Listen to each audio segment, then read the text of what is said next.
Dicen que existe una melodía que jamás debió haber salido al público, una canción tan extraña que durante años fue acusada de provocar pesadillas, ansiedad e incluso la muerte.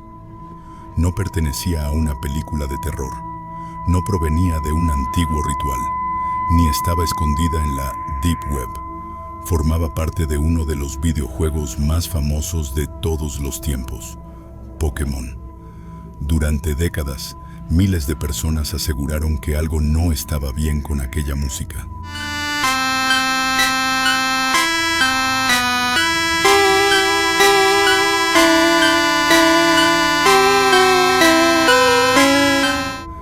Algunos afirmaban que bastaban unos minutos para sentir un dolor de cabeza imposible de ignorar. Otros hablaban de un extraño zumbido que continuaba incluso después de apagar la consola. También comenzaron a aparecer historias de niños que despertaban llorando en mitad de la noche, de jugadores que se negaban a volver a entrar a un pequeño pueblo dentro del juego.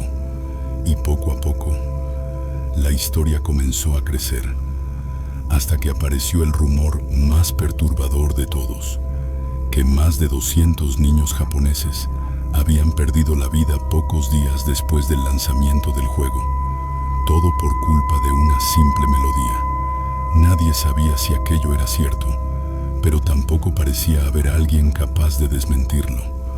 Los periódicos no hablaban del tema, Nintendo guardaba silencio, y mientras menos respuestas existían, más aterradora se volvía la historia. Aquel lugar tenía un nombre: Lavender Town. Bienvenido a Umbra. En 1996, Pokémon Rojo y Verde llegaron a las tiendas japonesas. Millones de niños comenzaron una aventura llena de criaturas fantásticas, gimnasios y combates. Nada hacía pensar que uno de los lugares más pequeños del mapa terminaría convertido en una de las mayores leyendas urbanas de los videojuegos. Lavender Town no se parecía a ningún otro sitio. No había música alegre, no había celebración, no había color, solo un silencio incómodo, una enorme torre funeraria y personajes que hablaban constantemente de la muerte. Era el cementerio del mundo Pokémon, pero había algo que llamaba aún más la atención: su música. Quienes la escucharon por primera vez la describieron como inquietante, melancólica, extraña, como si hubiera algo escondido entre aquellas notas. No era una melodía que inspirara aventura, parecía una advertencia, y quizá fue precisamente esa sensación la que dio origen a todo. Los primeros rumores comenzaron a aparecer entre jugadores japoneses. Se decía que la canción contenía frecuencias extremadamente agudas, tan altas que solo los niños podían percibirlas por completo.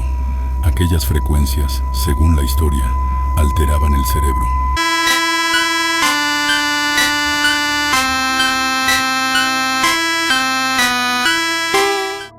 Provocaban ansiedad, insomnio, irritabilidad, dolores de cabeza y, en los casos más extremos, impulsos suicidas. No pasó mucho tiempo antes de que el rumor cruzara fronteras. Internet apenas comenzaba a conectar al mundo. Los foros crecían, los correos en cadena circulaban sin control, y cada persona añadía un detalle nuevo. Algunos aseguraban que Nintendo había retirado miles de cartuchos originales en secreto. Otros afirmaban que la melodía había sido modificada para eliminar aquellas frecuencias.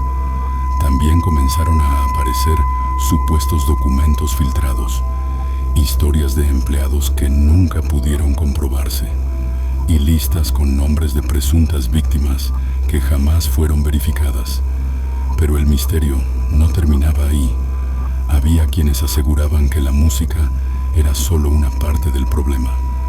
Según otros testimonios, algunos jugadores comenzaron a notar sombras donde no debía haber nada. Otros juraban que el personaje fantasma de la torre Pokémon parecía observarlos de una forma distinta cada vez que jugaban. Algunos aseguraban que, Al apagar la consola, la melodía seguía sonando en su cabeza durante horas. Y como ocurre con todas las grandes leyendas, cada nueva historia parecía más aterradora que la anterior. Con el paso de los años, aparecieron cartuchos supuestamente malditos, versiones modificadas del juego, videos que afirmaban mostrar mensajes ocultos, fotogramas secretos, rostros escondidos entre los píxeles. Incluso hubo quienes aseguraban haber encontrado código eliminado por Nintendo relacionado con Lavender Town. Ninguna de esas afirmaciones pudo demostrarse, pero eso nunca detuvo la leyenda, porque cuando el miedo encuentra suficiente imaginación, ya no necesita pruebas. Durante años, millones de personas jugaron Pokémon con una idea fija en la cabeza: no escuches demasiado esa música.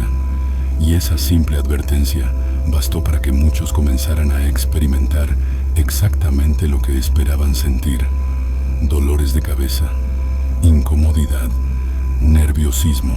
La sugestión puede ser sorprendentemente poderosa. Pero entonces, alguien decidió investigar. Periodistas, aficionados e investigadores comenzaron a buscar registros de aquellos supuestos acontecimientos. Revisaron periódicos japoneses, archivos públicos, reportes de la época, y descubrieron algo curioso. No aparecía evidencia sólida que confirmara la historia tal como se contaba en Internet.